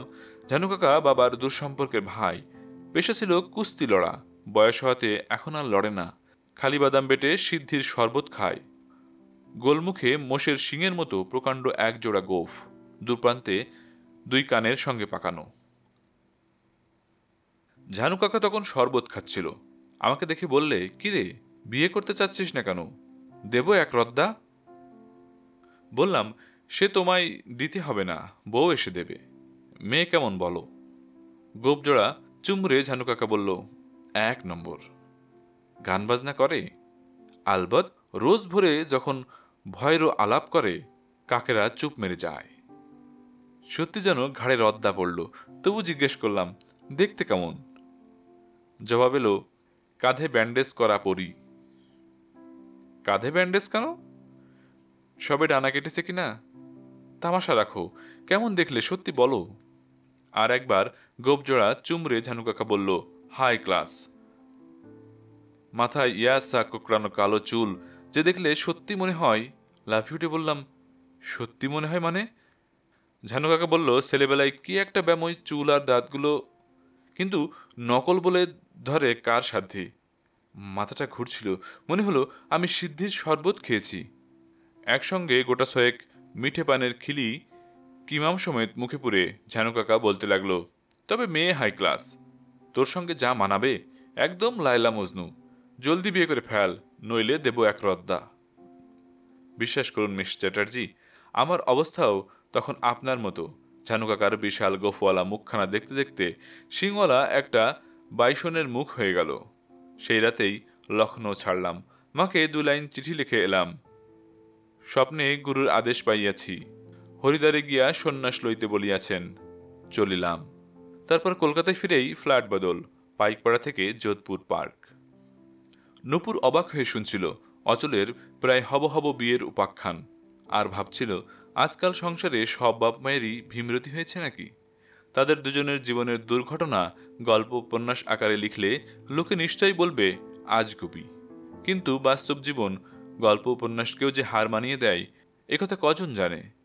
অচল থামতে নূপুর বলল, কিন্তু কি দরকার ছিল এত কাণ্ড করার? আপনি পুরুষ, আপনার ভক্তদের মধ্য থেকে নিজের পছন্দ মতো কাউকে বিয়ে করলেই তো পারতেন, মাও খুশি হতেন। ফোঁস করে একটা নিঃশ্বাস ফেলে অচল বলল, আবার? বাপের পুণ্যফলে পরচুল আর বাঁধানো দাঁতের হাত থেকে বেঁচে গেছি। এরপরও আরও কত কি নকল বেরোতো কে জানে। কিন্তু আপনি এখন কি করবেন? দিল্লিতেই ফিরে যাবেন? নূপুরের মুখখানা শুকিয়ে উঠল। বলল, তার চেয়ে আমায় ডবল ডেকারের তলায় শুয়ে পড়তে বলুন। আপনি আমার বাবাকে জানেন না, ফিরে গেলে সেই রেডির তেলের সঙ্গেই। তাহলে কলকাতায় কোনো ভালো পাত্র দেখে।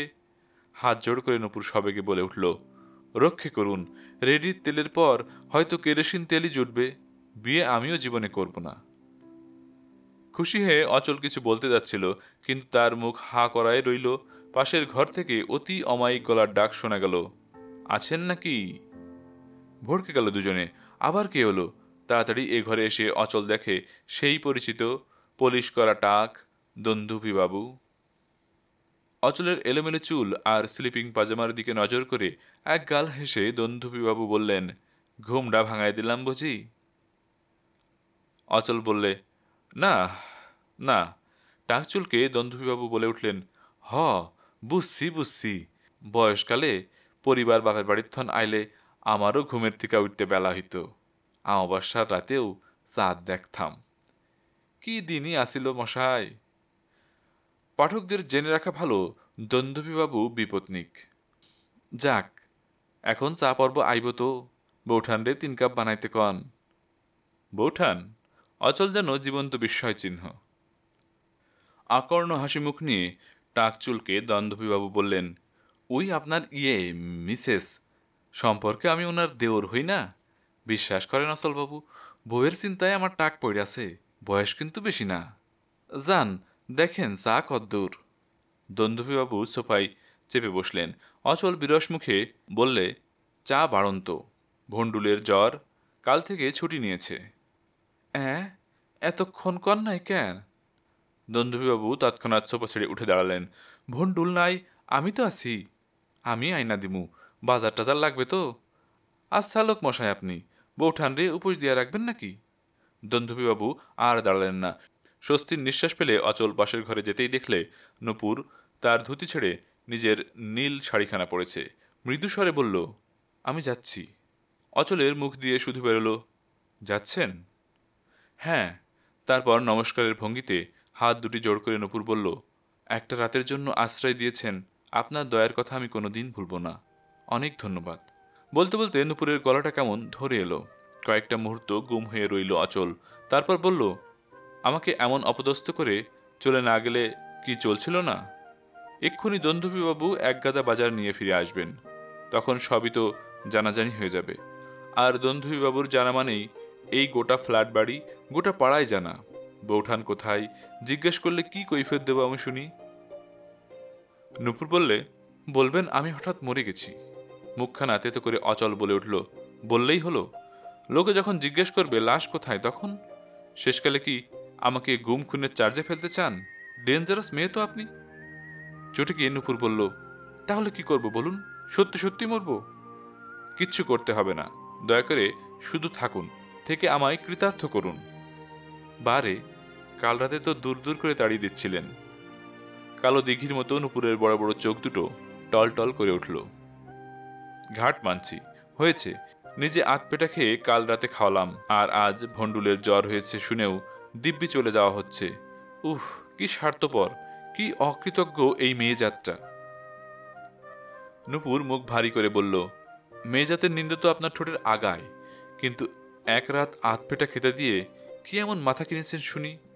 বেশ, ভণ্ডুল যতদিন না আসে আমি যাব না, বেঁধে আপনাকে খাইয়ে কৃতজ্ঞতার দেনা শোধ করব। অচল খুশি হয়ে বলল, থ্যাংক ইউ, এ কথাটা আগে বললেই হতো। খিচুড়ি আর মাংসের শুকনা কারি খেতে খেতে অচল বলল, রান্নার হাতটা আপনার ভালোই দেখছি। খিচুড়ি আর আছে নাকি? নূপুর ডেকচির বাকিটুকু উজাড় করে অচলের প্লেটে ঢেলে দিল। অচল বলে উঠল, এই যা, আপনার জন্য আর রইল না যে। থাক, নূপুর বললে, আমার জন্য অত মহানুভবতা না দেখালেও চলবে, মাংস আর দেব? আপনি তাহলে খাবেন কি? সে ভাবনায় আপনার কাজ নেই।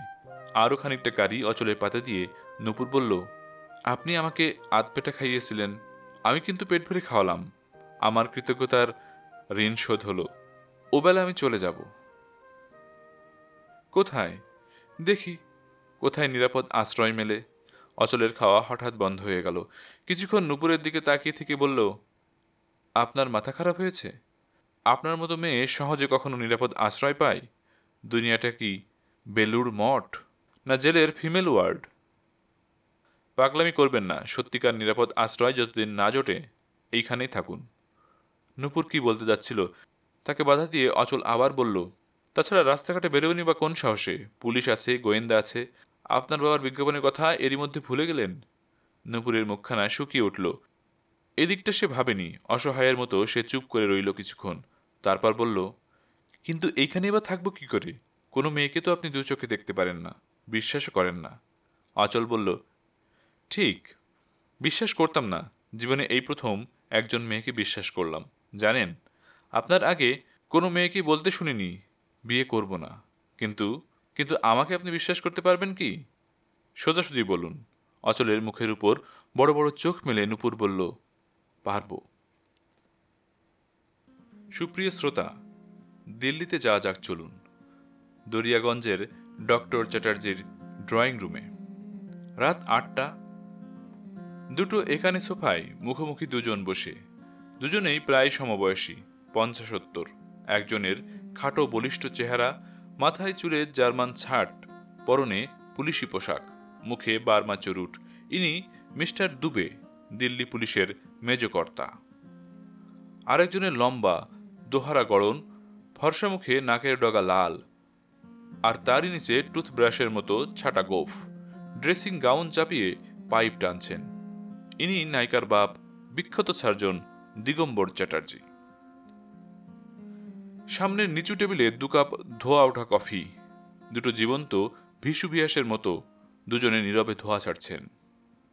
ঘরের কোণে গ্র্যান্ড ফাদার্স ক্লকের টকটক ছাড়া আর কোনো শব্দ নেই। পাইপটা দাঁতে চেপে হঠাৎ গর্জন করে উঠলেন সার্জন সাহেব, শুধু আমার বউ, মানে নূপুরের মায়ের জন্যই এমন কাণ্ডটা ঘটল, বুঝলে দুবে? কাণ্ড জ্ঞানহীন মহিলা।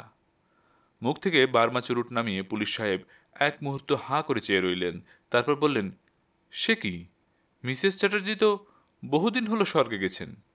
সার্জন সাহেব বিষম রেগে বললেন, কেন গেছেন? স্বর্গ কি এমন জায়গা? সেখানে কি দিল্লির চেয়ে ভালো জর্দা পাওয়া যায়? পুলিশ সাহেব হাসতে গিয়ে কেসে ফেললেন। সার্জন সাহেব বলতে লাগলেন, সে থাকলে কি আমাকে এত ঝটঝাট পোহাতে হতো? বোঝো আমার অবস্থা। আমি অপারেশন টেবিলে পেশেন্টের দিকে নজর রাখবো, না ঘরে মেয়ের দিকে? তাই তো, নূপুরের জন্য যে ছেলেটি পেয়েছিলাম, বুঝলে দুবে, জুয়েল, একখানা জুয়েল। বেটি বলে কি আমার পছন্দ নয়? আরে বাবা, তুই কি বুঝিস? স্বামী নিয়ে কখনো ঘর করেছিস? আমার কথা শুনলই না, রাতারাতি গায়েব হয়ে গেল। ছেলে মানুষ, ঝোঁকের মাথায় একটা বোকামি করে ফেলেছে। তুমি জানো না দুবে, মেয়েটা ঠিক তার মায়ের স্বভাব পেয়েছে। একবার জর্দার কৌটো কেড়ে নিয়েছিলাম বলে সে 1 মাস বাপের বাড়ি গিয়ে বসেছিল। নূপুরও ঠিক তেমনই জেদি আর রাগী। তাই দেখছি। পুলিশ সাহেব মুচকি হেসে মন্তব্য করলেন, মেয়েটা যদি বাপের মতো ঠান্ডা মেজাজ পেত, তাহলে কি আর এমনটা হতো? টেবিলের উপর প্রচণ্ড একটা ঘুষি মেরে সার্জন সাহেব বলে উঠলেন, আলবাত। সঙ্গে সঙ্গে কফির কাপ দুটো শূন্যে লাফিয়ে উঠে কার্পেটের উপর চুরমার হয়ে গেল। উত্তেজনায় দাঁড়িয়ে উঠে সার্জন সাহেব বললেন, যেখান থেকেই হোক, যেমন করেই হোক, নূপুরকে তুমি ধরে দাও দুবে, জীবিত অথবা মৃত। 25,000 দেবো বলেছি, না হয় 30, না হয় 50। আরে দাঁড়াও দাঁড়াও চ্যাটার্জি, এত উত্তেজিত হলে কি চলে? ড্রয়িং রুমের এধার থেকে ওধার অবধি পায়চারি করতে করতে সার্জন সাহেব বললেন, উত্তেজিত হব না? ভাবি কুটুম বাড়িতে আমার মান ইজ্জত কিছু রাখলে সে বেটি? সার্জন সাহেবের দাঁতের চাপে পাইপটা বোধহয় গুড়িয়ে গেল। পায়চারি দ্রুততর হয়ে উঠল। বার্মা চুরুটের টুকরো সাইদানিতে ফেলে দিয়ে পুলিশ সাহেব বললেন, সামথিং রং সামহাওয়ার। নূপুর মাইয়াকে আমি যতদূর জানি সে তো এমন মেয়ে নয়। সার্জন সাহেবের দাঁতের চাপে ওক কাঠের পাইপটা আরেকবার কড়মড় করে উঠল। জীবিত কিংবা মৃত, বেটিকে যেমন করেই হোক ধরে দাও দুবে। পুলিশ সাহেব বললেন, ধরে দাও বললেই তো আর ধরা যায় না চ্যাটার্জি। সেই স্কুল থেকে দেখছি তুমি চিরকাল একরোখা। সার্জন সাহেবের গলায় এবার বাঁশ ডেকে উঠল। এত বড় পুলিশ ডিপার্টমেন্ট তাহলে আছে কি করতে? পুলিশ সাহেবের গলায় এবার কড়া সুর শোনা গেল। তুমি কি মনে করো তোমার বাপ বেটির ঝগড়া মেটাবার জন্য? ইউ ব্রেনলেস ফ্র্যাঙ্কেনস্টাইন, তোমার দোষেই তো এই কাণ্ডটা ঘটল। বাপ হয়ে তুমি শাসন করতে পারো, অথচ মেয়ের মন বুঝতে পারো না। পায়চারি হঠাৎ থেমে গেল সার্জন সাহেবের। টুথব্রাশের মতো ছাটা গোফওয়ালা ত্রিক্ষে মুখখানা মিইয়ে গিয়ে করুণ হয়ে এলো। পাইপটা মুখ থেকে নামিয়ে বললেন, ঠিক ঠিক বলেছ দুবে। মানুষের দেহের অ্যানাটমি আমি ভালো বুঝি। ইন্ডিয়ার খুব কম সার্জনই আমার মতো এত ভালো বোঝে, কিন্তু মেয়েদের মন আমি বুঝি না। নুপুরের মায়েরও না, নুপুরেরও না। আমি কি করি বলো তো? পুলিশ সাহেব উঠে গিয়ে সার্জন সাহেবের পিঠে হাত রাখলেন। দুজনে যেন স্কুল জীবনের সেই পুরনো বন্ধু। বললেন, ঠিক আছে, যা করবার আমি করছি। কাগজে তুমি যে বিজ্ঞাপন দিয়েছিলে তার কি হলো? কোনো চিঠিপত্র এসেছে? এসেছে। সার্জন সাহেব দেরাজ খুলে একতারা চিঠি বের করে টেবিলের উপর ফেলে দিলেন। কন্যাকুমারী, আরও নানা জায়গা থেকে সকলেই নূপুরকে খুঁজে পেয়েছে। এখন 25,000 টাকা আমি পাঠিয়ে দিলেই তারা ধরে দেবে। পুলিশ সাহেব বললেন, বোগাস। এদের মধ্যে কেউই সত্যি করে আসলে নূপুরকে খুঁজে পায়নি। খুঁজে পেয়েছে শুধু নীল সিল্কের শাড়ি আর গালের কালো তিল। কিন্তু সত্যিই কেউ যদি সন্ধান পেয়ে থাকে, তাহলে টাকা না চেয়ে আগে তোমাকেই যেতে লিখত শনাক্ত করবার জন্য। একজন কিন্তু যেতে বলেছিল দুবে। কে সে? মিস্টার মোহরা, এয়ার সার্ভিসের লোক। তার স্ত্রী নাকি নূপুরের কলেজ বান্ধবী। পালিয়ে গিয়ে নূপুর নাকি তারই ওখানে উঠেছিল। বটে, মোহরা থাকে কোথায়? কলকাতায়। আমাকে যেতে বলেছিল, কিন্তু সেদিন একটা শক্ত অপারেশন ছিল বলে। এবার পুলিশ সাহেব উত্তেজিত হলেন। সেদিন না গিয়ে পরের দিন গেলে না কেন? পরের দিনই একটা টেলিগ্রাম এলো, মোহরার ফ্ল্যাট থেকে নূপুর আবার পালিয়েছে। যাক, মেয়েটা তাহলে কলকাতাতেই আছে। পুলিশ সাহেব নিশ্চিন্ত হয়ে বললেন। কি করে বুঝলে? তুমি আমাকে নূপুরের পালানোর খবর দেওয়ার সঙ্গে সঙ্গে সমস্ত বড় বড় শহরের পুলিশকে আমি জানিয়ে দিয়েছি। তারা এয়ারপোর্ট, রেলওয়ে স্টেশন আর গ্র্যান্ড ট্র্যাঙ্ক রোডের উপর কড়া নজর রাখছে। কলকাতা থেকে পালাতে গেলে সে নিশ্চয়ই ধরা পড়ত। পুলিশ সাহেব আবার সোফায় বসলেন আরাম করে, ধরালেন নতুন চুরুট, হেসে বললেন, যাক, এতক্ষণে অন্ধকারে তবু আলো দেখা গেল। আরও 2 কাপ কফি আনতে বলো হে ডাক্তার ফ্র্যাঙ্কেনস্টাইন।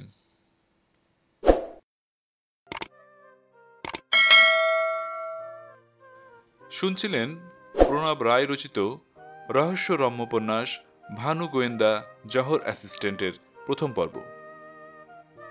উপন্যাসটির বাকি অংশ তথা শেষ পর্ব খুব শীঘ্রই আমাদের পাণ্ডুলিপি ইউটিউব চ্যানেলে প্রকাশিত হবে।